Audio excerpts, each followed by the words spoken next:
Hello, this is the retest video for the AP World History Unit 5 and 6. And I've linked this presentation under the comment section for the YouTube video. So if you'd like to review it, the link is accessible. So our first lesson in Unit 5 was about the Enlightenment. And the Enlightenment was an intellectual movement that occurred in the 1700s, which is the 18th century, that promoted logic and reasoning compared to past traditions that believed that you should follow the church's ideas. And there were many different Enlightenment thinkers during this period, such as Voltaire, which believed in the separation of state and church. And then Montesquieu, who is famous for our modern day separation of powers. He believed that the powers should be separated in order to disable the government's ability to abuse power. And he believed in the legislative, executive, and judicial branches so that government wouldn't become overpowered. Then there was John Locke, who believed in the natural rights of life, liberty, and property.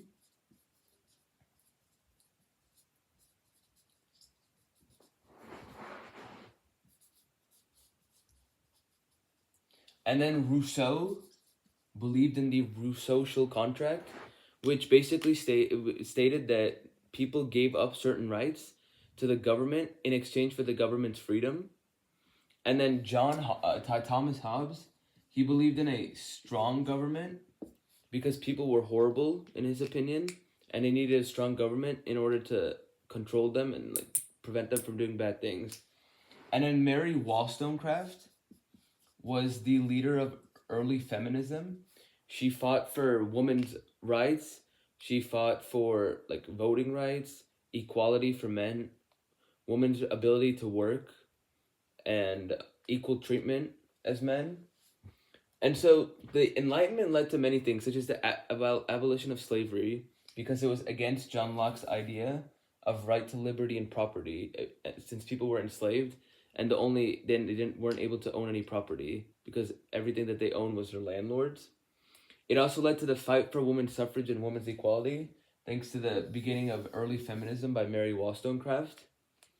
And then the end of serfdom, which is different from slavery, but it's still John Locke's idea of life and liberty and equal rights prevented people from being able to work in unfair conditions. And it also led to conflicts between people who supported past traditions and people who believed in the Enlightenment, because the church and the Pope were unhappy with the people that believed in the Enlightenment, as they challenged their own traditions. And for centuries long, the Catholic Church had long upheld all the beliefs and ideas in Europe, and they were unhappy that people came and changed that. So the main conflict here was between the church and the Enlightenment thinkers during this time period.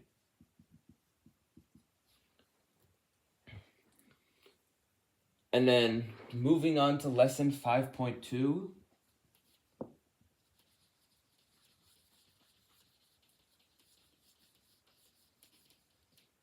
So lesson 5.2 talked about the many revolutions that happened during this time period. The order of these revolutions, beginning from the mid-18th century, which is the 1700s, was the French and Indian War, which was the first major revolution during this time period, which then led to the American Revolution.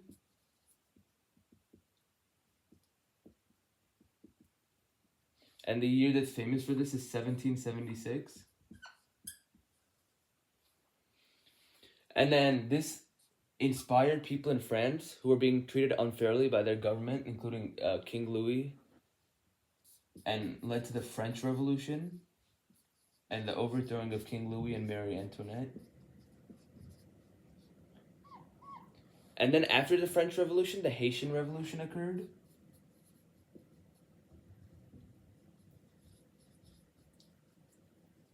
Which was famously led by Toussaint Louverture. And its main thing, besides Haiti gaining independence from France, was that Toussaint Louverture was actually able to abolish slavery.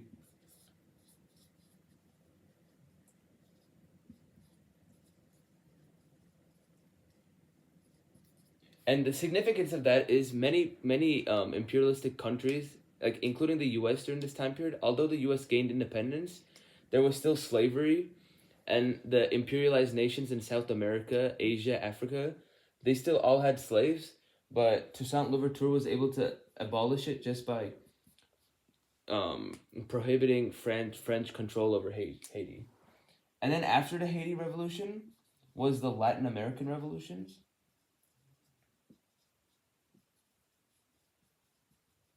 which was part of the last revolutions during this time period, and also some of the last during this time period that were influenced by the Enlightenment.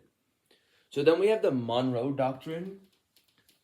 The Monroe Doctrine was famous because there was increased European control over the Americas during this time period. And the Monroe Doctrine stated, it was written by the U.S., James Monroe, the fifth president of the United States in 1823. It stated that the United States would declare war on any country that, they basically said that the Europeans should block all Western interaction, and that they shouldn't interfere or try to colonize any countries in the Western Hemisphere, including South America. And then the Letters of Jamaica, also famous during this time period, were written by Simón Bolívar, and they explained the need for unity and independence from Latin America. And Simón Bolívar wrote this by his own experiences during his time in Latin America.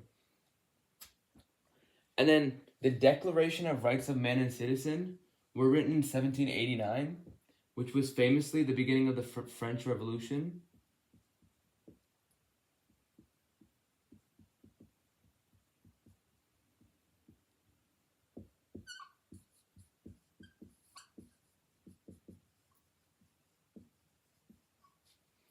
And this was famous because it was written by the French Assembly, and it declared natural rights for everyone, which was famously influenced by John Locke, who was the Enlightenment thinker that stated that everybody was born with the natural rights of life, liberty, and property.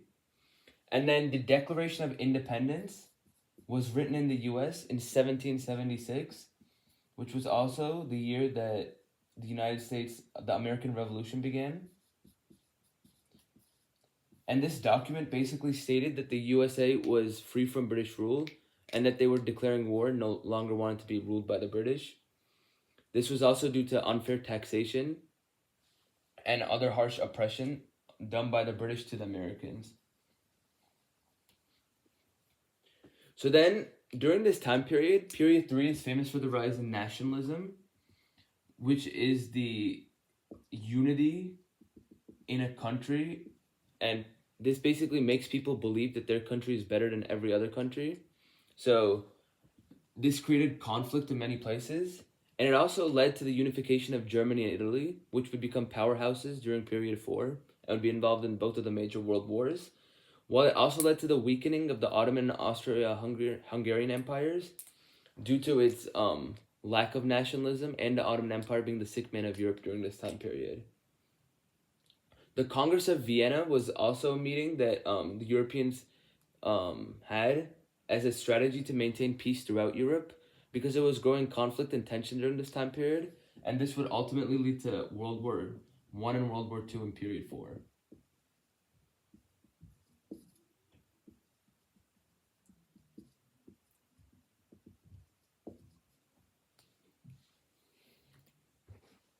Okay, moving on to lessons 5.3 and 5.5.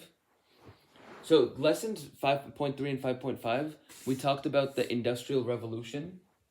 And the Industrial Revolution was basically the transfer from cottage industries to actual production in factories, mass production, through machines and increased labor in small spaces. So we have a little factory here, IR. And the IR was also categorized into two different, there's the early IR and the late IR. The early IR had talked about, it had coal, basic goods, the steam engine, railroads, which were also used during the late IR, but were predominantly made during the first IR. The telegraph, the cotton gin, which decreased the need for labor in the agricultural industry and promoted work in factories. Textiles, which at the beginning, that was the main industry before the IR, but this continued after factories were produced. Iron, the seed drill was also another innovation that decreased the need for agricultural work, and then cottage industries. While the late IR had oil, more developed goods, thanks to Europeans getting more raw materials from other countries, imperialistic, and new innovations occurring. Child labor, as lower class kids were sent to work in factories for minimum wage, since that was the only way that the families could like support one another. And then the telephone was a critical invention that increased communication during the late IR. Skyscrapers were important in big cities. Internal combustion and chemical engineering also developed due to the new innovations and new technology that occurred. And then filthy cities happened due to the pollution that occurred from factories and massive urbanization, making the city's populations an uncontrollable amount. And then middle class women also worked in factories, middle class and poor class women, as they needed the money to support their families. So then the Industrial Revolution, we said factories. That was where people went to do labor. Mass production is what occurred in factories. And then the machines were used. Everybody had a specific role, and they would use the machine instead of everybody having different roles. In the factories during the IR, because of these new innovations, everybody would have one role. And due to Ford's assembly line, the goods that were being manufactured would come on the line, and that's the way, just that one job will be the way people actually produce the goods. So some of the innovations during this time period we talked about was Morse's telegraph, which was critical for communication. And then Bell's telephone as well. There were a lot of communication innovations during this time period, during the late IR. And then Edison's light bulb, which was the start of our modern day electricity today. This also occurred during the second IR. And then Ford's assembly line, possibly one of the most famous ones regarding the development of the IR, as more people were able to work and goods were able to be produced faster. And then we have the Wright brothers airplane, the beginning of modern day flying.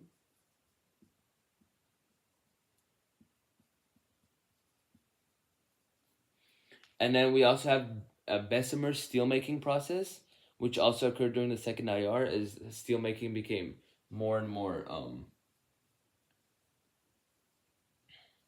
during this time period, more and more. And then Eli Whitney invented the cotton gin. During this time period, Eli Whitney was critical for the transfer from the Industrial Revo to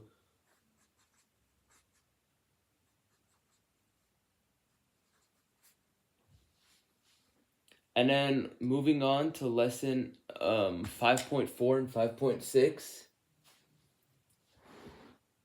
So the Ottoman Empire, which was very successful, it was one of the gunpowder empires during the period too. It became known as the sick man of Europe during this time period and experienced a rapid decline.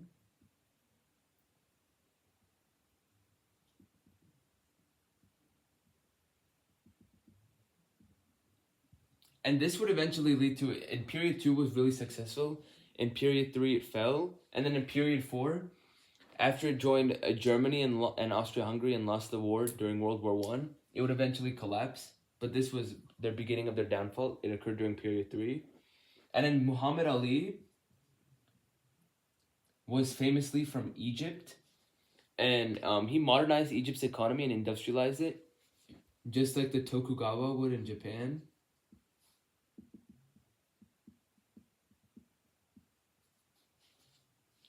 And then many other countries had methods of attempting to industrialize during this time period, as we can see through Russia's transcontinental railroad. You see, Russia's a big country, and they were able to build a railroad from one end of Russia to another, which shows Russia's interest in attempting to transport goods and become more modern and industrialized.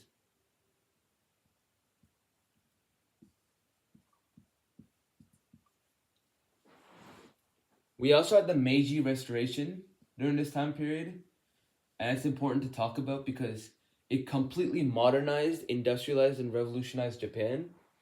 So at first, Japan was broken up into little states. It was feudalized, and then the Tokugawa took over,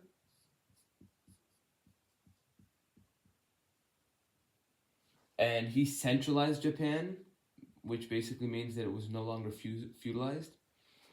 And then from there, the Tokugawa banned all European influence,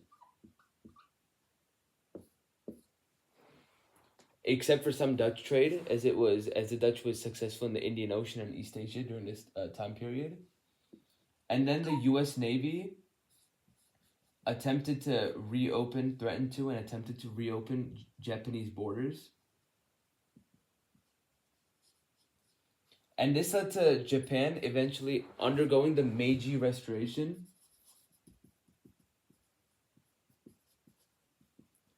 which, like I said, was basically when Japan modernized itself, industrialized itself, and became a successful and thriving nation once again.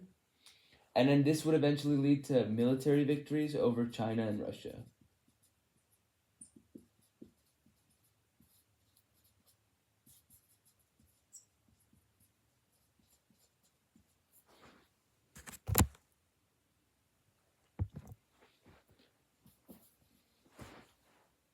So then, during this time period, certain nations, this was during the beginning of capitalism versus communism, which would also go on to be a major conflict in period 4 between Russia and the US. So, less government-led industrial revolution countries where factories were more privately owned and manufacturing and production were less characterized by the government were Great Britain and the USA. Less government controlled. And in the more government controlled countries included Russia, which would eventually become communist, and then Egypt, which was led by Muhammad Ali during this time period and was also revolutionized into like industrialization and modernized by him, and then Japan, which was also modernized and industrialized by the Tokugawa during this time period. So him and Muhammad Ali in Japan and Egypt respectively, they controlled the government's production of the IR, since they were the ones that also revolutionized and promoted industrialization. Okay, moving on to lesson 5.7 and 5.8. This is when we start to talk about capitalism, communism, socialism, and the positives and negatives of the Industrial Revolution, as it had many beneficial effects on society and many negative effects on society. So to begin with, capitalism involves private ownership,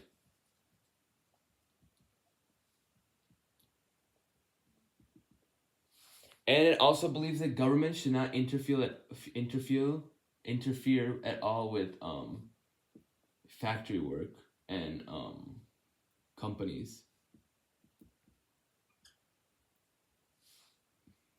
And then socialism was a similar theory to communism, but it was basically the theory that government should be more active in trying to make society equal, whereas communism is about how government should make everybody be the same and equal, while socialism is the belief that they should be more active, while communism is the act of actually making everything equal.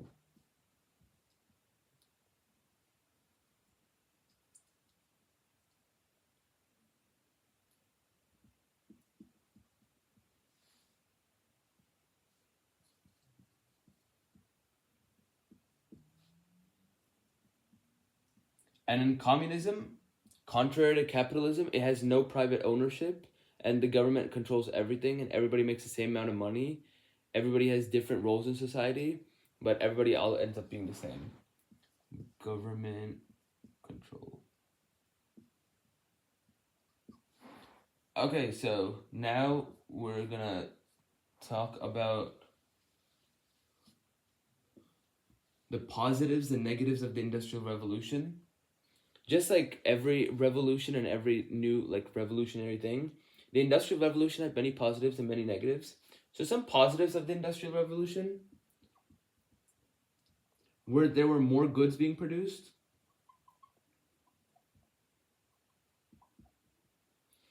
There was increased standard of living as more people found work.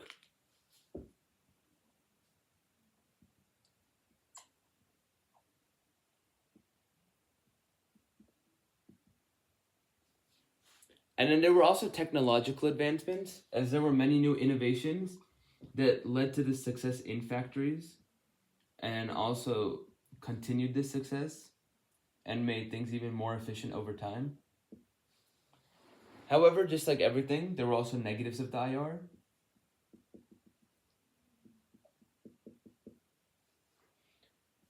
One negative was pollution, as many people moved to cities, and also the smoke that came from burning coal and oil from in the factories during production led to smoggy air and unhealthy air pollution.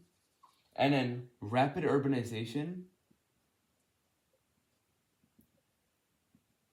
Rapid urbanization was a negative of the Industrial Revolution, as cities were very quickly overpopulated.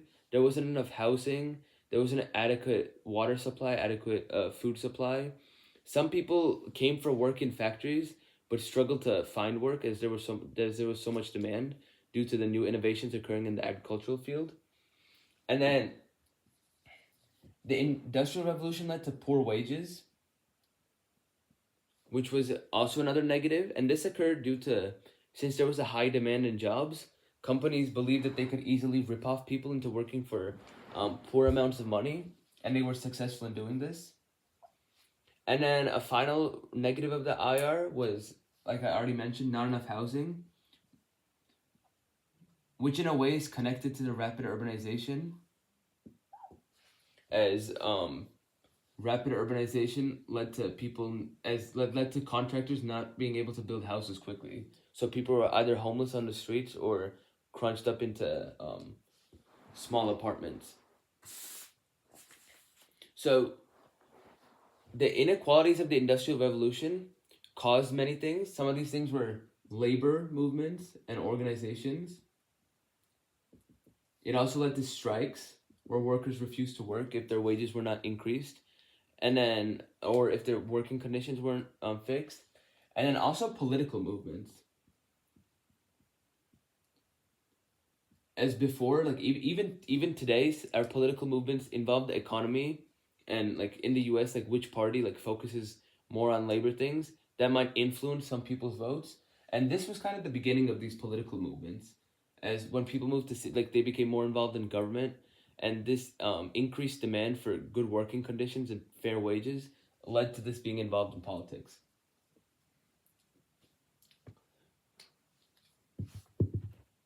So then, capitalism versus communism. So a little chart here.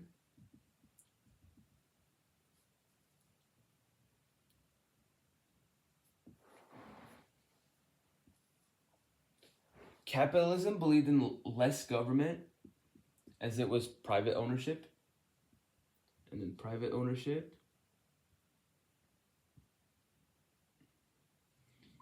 And then the founder of capitalism, the main ideological founder of capitalism was Adam Smith, who wrote it in his book titled The Wealth of Nations in 1776. Wealth of Nations. And then capitalism was actually built on self-interest, as the owners of the companies actually made the most money, even though sometimes some of them wouldn't work. And then the people that actually like worked in the factories on the lower end made the least amount of wages, although some of them worked the longest hours. And then this led to competition between these private businesses, as since the government didn't support them, they had to compete to be able to stand up on their own and survive. And then the invisible hand and laissez-faire were also part of capitalism.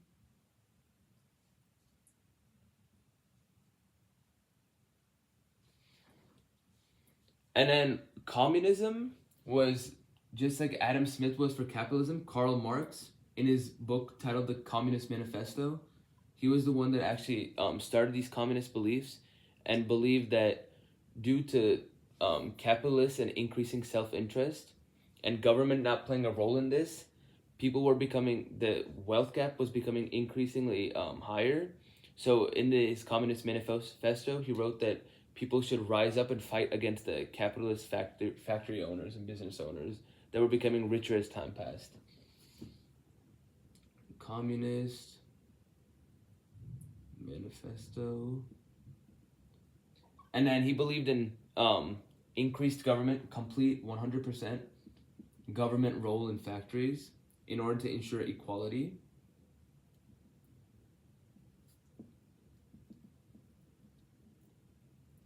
And he also believed in no competition, as when every company is owned by the government, there's no place for competition. And then there was the bourgeoisie and the proletariats, which were also part of the communists.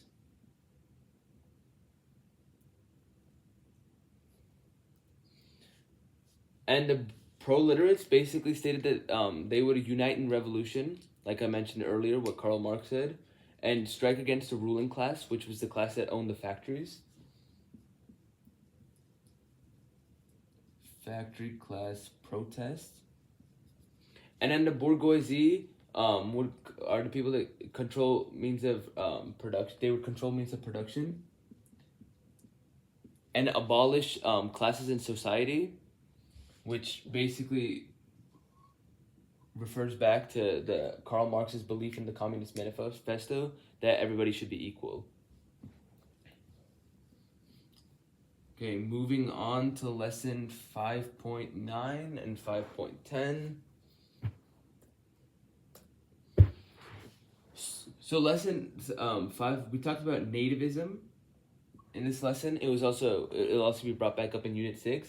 But nativism was basically anti-immigrant. And the people that believed in nativism hated anybody that wasn't from their country. So people that believed in nativism in Germany hated people that were Italian, for example, that lived in Germany. And they basically hated anyone that wasn't native to that area. And this fueled early on racism in Europe and the social divide that would occur, especially in period 4. And then the cult of domesticity was a set of rules written for the elite and the middle class woman, which was 20% of European society during this time period. And this cult of domesticity basically stated the rules that women should follow if they were part of the upper class or middle class. It was basically a set of rules and guidelines that women should oblige by. And then there were 3 main classes during this time period.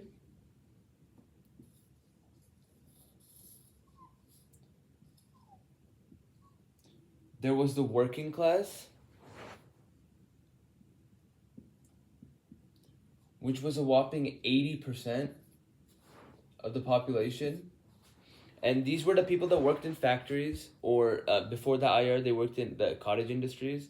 And they were poor. They were mostly unfairly treated. They were given poor working conditions and poor wages. And then there was the middle class, which lived comfortable lives. Some of them still worked in factories or worked in jobs that made more money, but they still weren't really wealthy. But their wives were able to stay at home, and their children were able to go to school for the most part, as they didn't require child labor and female labor, unlike the working class who required it due to their poor wages. And then the upper class, or the elites / aristocrats, were the remaining 5% of the population. These people were the factory owners, the people that worked in bureaucracies and in government, and they were very rich. And Karl Marx hated this 5% and wanted to make this entire section 100% and ruled by the government. But and then capitalism believed that this was a fair system, and they believed that the working class should remain this 80%, and the upper class should keep owning the factories, and then this would increase competition between the 5% that remained, that actually had ownership.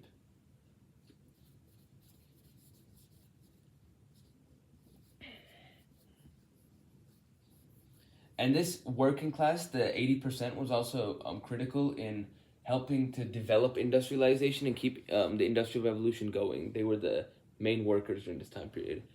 Okay, moving on to Unit 6, beginning with Lesson 6.1 on imperialism. So imperialism was the economic and political control over other lands. We can describe this by using an octopus.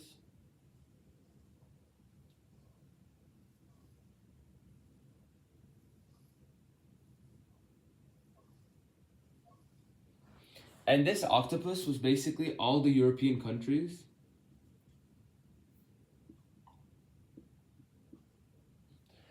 And they used the tentacles to control other countries in Africa, Asia, and the Americas.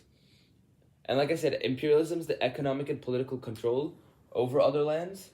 So, like, if the octopus is Great Britain, they would go into the Americas and have colonies in the Americas. Africa, have colonies in Africa. And then Asia, and also have colonies in Asia. And they would use this. There was many justifications of imperialism during this time period. So, let's get our spiced tea. So, a social justification of imperialism during this time period was social Darwinism, which was a theory that made the Europeans believe that they were superior. It was a growing sense of racial superiority, and that they were actually being beneficial. Their culture was the best, and that they were actually helping the peoples of the land that they conquered. And then a political motivation during this time period was to expand their political power and also outrival other European countries that they were in competition with for imperialism.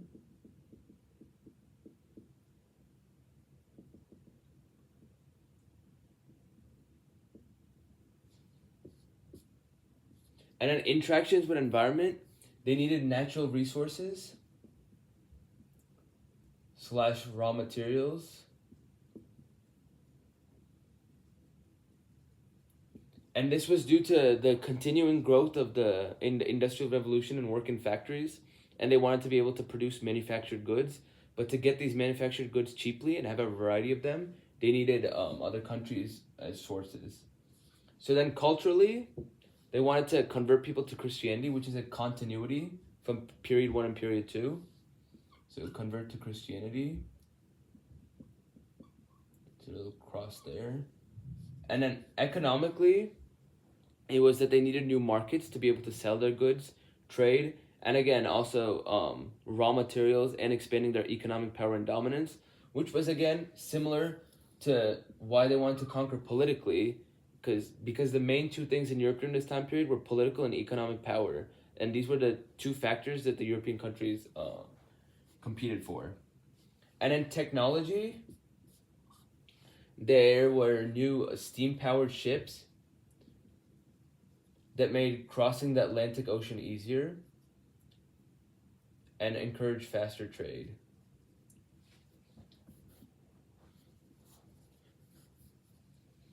Because before in Europe, there were wooden ships, they were way slower, and this journey took about 2 months. So this is Europe, and this is the Americas. But thanks to steam engine powered ships, they were able to cross much faster, maybe in 3 weeks instead of 2 months, which led to a rapid exchange of goods from the Americas to Europe, which promoted trade between these two continents and also global trade, because Europe was able to conquer other places in the Americas like Africa and Asia. Okay, moving on to lesson 6.2. We're talking about certain European colonies such as Congo. Congo was originally It's in the middle of Africa. See, this is Africa. Congo's right here. Congo was originally owned by King Leopold, which is the king of Belgium, and Europe's all the way up here in Belgium's in the northwest of Europe. So, but King Leopold was actually able to control Congo. He had harsh conditions, but many European countries protested him owning Congo.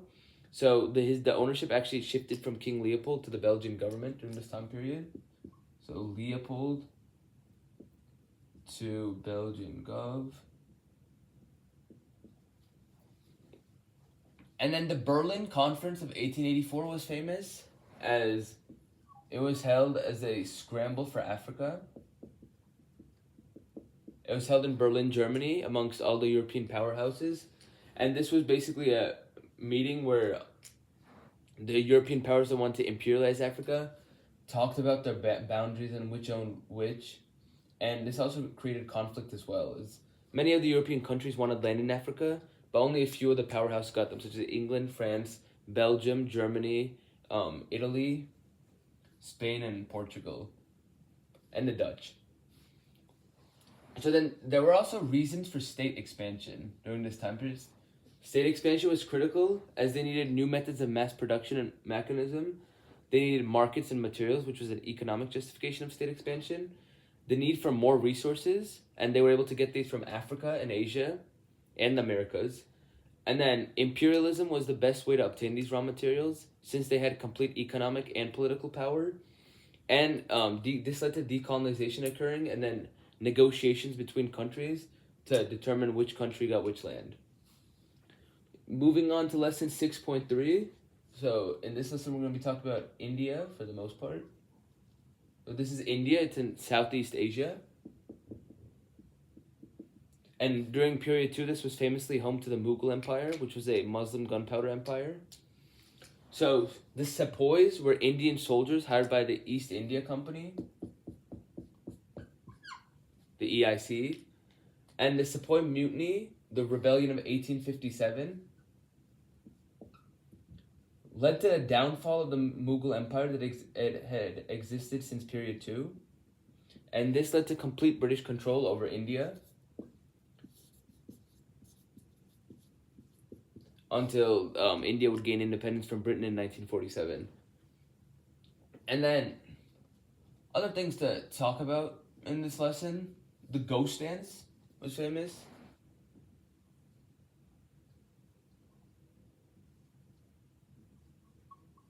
A little ghost there. And the ghost dance was based many Western tribes resisting European influence and trying to bring back the dead to fight them, which also displayed how desperate the Western tribes were in order to try to maintain their land, but the Europeans were way more powerful.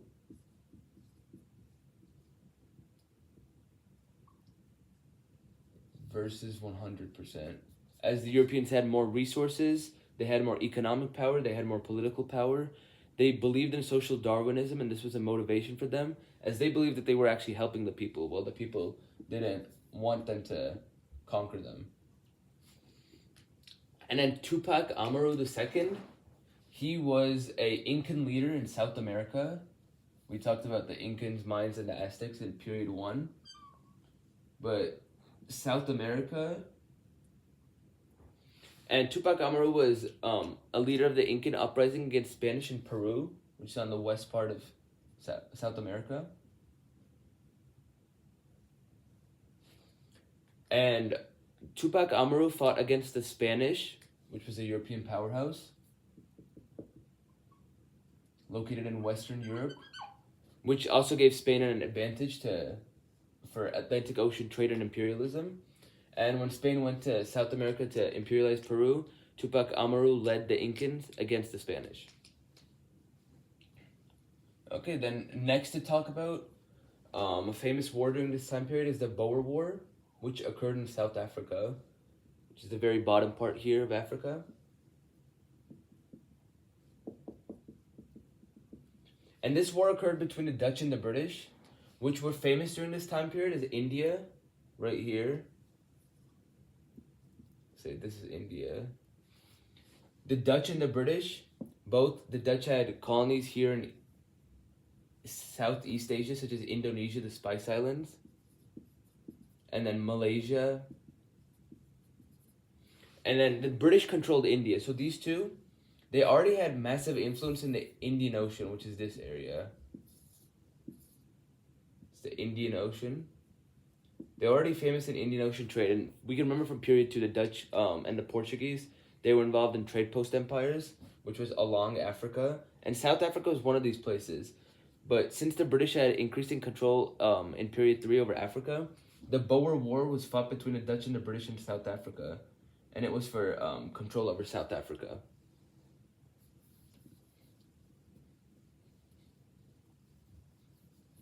Moving on, the Boxer Rebellion occurred in China in 1899.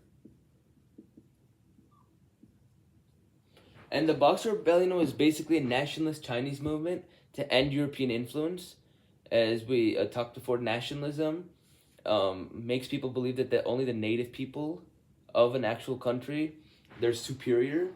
So the nationalist Chinese people believed that they were superior, and they didn't want any Europeans in China. So the Boxer Rebellion of 1899 was a movement to try to get rid of these European people. And they said no to Europeans. And this also showed how much nationalism has risen during period 3. And then we have the Anglo-Zulu War, which was also fought in South Africa, which is where the Boer War was fought. And the British and the Zulu, the Anglos are the British, the Europeans, the Anglo-Saxons, famously Britain. And the Zulu attempted to keep their land, the Zulu kingdom, but the Anglos, or the British, were ultimately successful in gaining this land and would continue to hold the land until South Africa gained independence in the 20th century. Moving on to lesson 6.4 and 6.5. Just like the Industrial Revolution did, imperialism had positives and negatives. So some of the positives of imperialism were that there were railroads, which increased transportation and communication, just like many other innovations did, such as telegraph, telephone, plane. And then also healthcare. Due to more developments in health and more people working in cities and factories providing certain benefits, especially after the labor movements and strikes. And then the negatives of imperialism, just like everything, imperialism had positives and negatives. The negatives were they ruined manufacturing, as there was less effort placed into things, which made it prone to mistakes. And it also led to oppression, as people were criticized for speaking against the factory owners. They were forced to work under poor wages, poor working conditions, and they worked long hours, which was bad for their health and also angered them. Okay, China, which we talked about earlier with the Boxer Rebellion. We're going to be talking about the list of events in China. So at first, during the beginning of this period, China was powerful. And it was self-sufficient, meaning that it was able to meet its own needs and standards without any other help from any other nations. But then a trade imbalance occurred in China.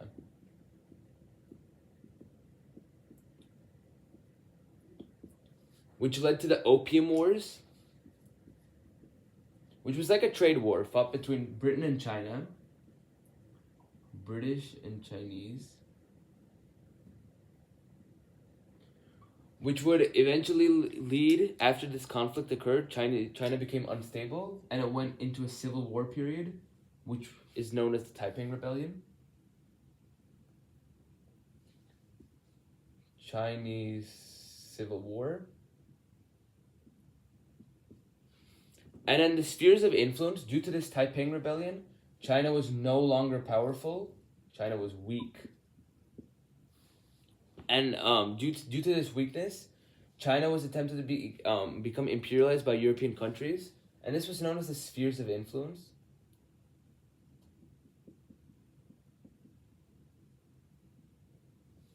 And this was basically a strategy that imperial powers used the European countries used to imperialize China. And after this, the Boxer Rebellion occurred as China once again became powerful in 1899, which is when the Boxer Rebellion occurred. And the nationalists in China wanted to kick out the Europeans that existed. So they said no to Europeans and kicked them out. And China, the Manchu Empire, which still existed during this time period, would eventually collapse in 1911. And the Manchu Empire was also a major gunpowder empire like the Ottomans, Safavids, and Mughals, and it existed since period 2. So this is the list of events in China.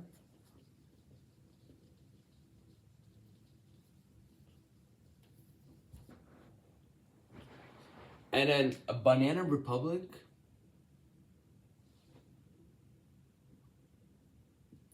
It was a country that, or were countries that had a poor economy and were under a dictatorship in Latin America.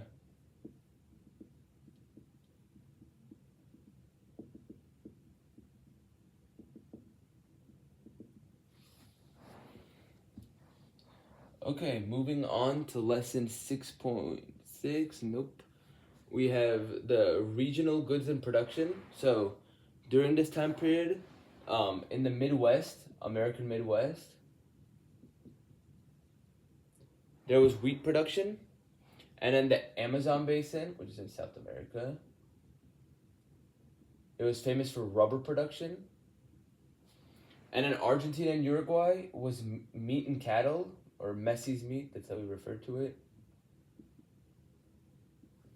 And then Peru and Chile was guano or bat poop, and this was used as a natural fertilizer for crops.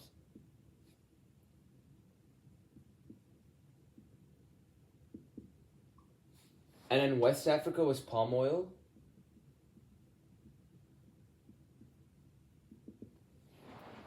The Caribbean was sugar. Egypt was cotton. Congo was also rubber, owned by King Leopold, and it has a similarity to the Amazon basin. And South Africa, which was also an economic, it was famous for gold and diamonds, which was an economic justification of why the Dutch and British would want to conquer it. And then India was famous for cotton and opium. Yes, although the opium wars were fought in China, it was not famous for opium. China was famous for, it was famous for silk, tea, and porcelain. And then the East Indies, which the Dutch owned, the Dutch East India Company, was famous for spices. Okay, now moving on to lesson 6.6 and 6.7. Emigration is exiting a country. So let's say you want to leave the USA. If you head out, that's emigration. And if you're coming into the US, that's immigration. So im for in, and then emigration for exiting. And in the US, Chinese immigrants during the 19th century, late 19th century, the Chinese immigrants that entered the US,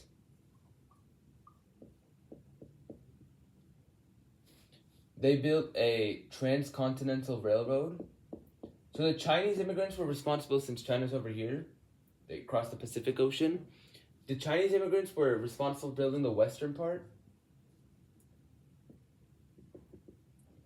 And the immigrants that were actually responsible for building the eastern part were the Irish immigrants, who had fled the Irish potato famine, which was a period of mass starvation and disease in Ireland that occurred during the 19th century.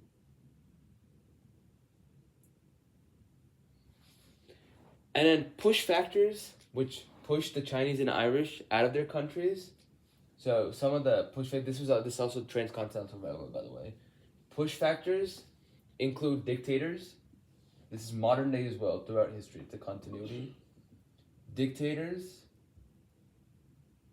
poverty, nobody wants to live in poor economic conditions.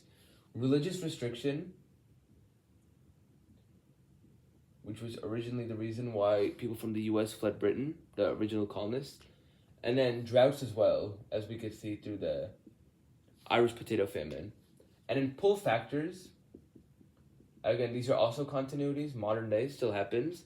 Better economy. Who wouldn't want to make more money?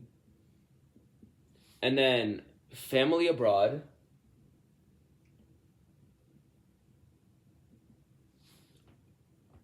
And then also having religious tolerance, which is why people wanted to move to the U.S.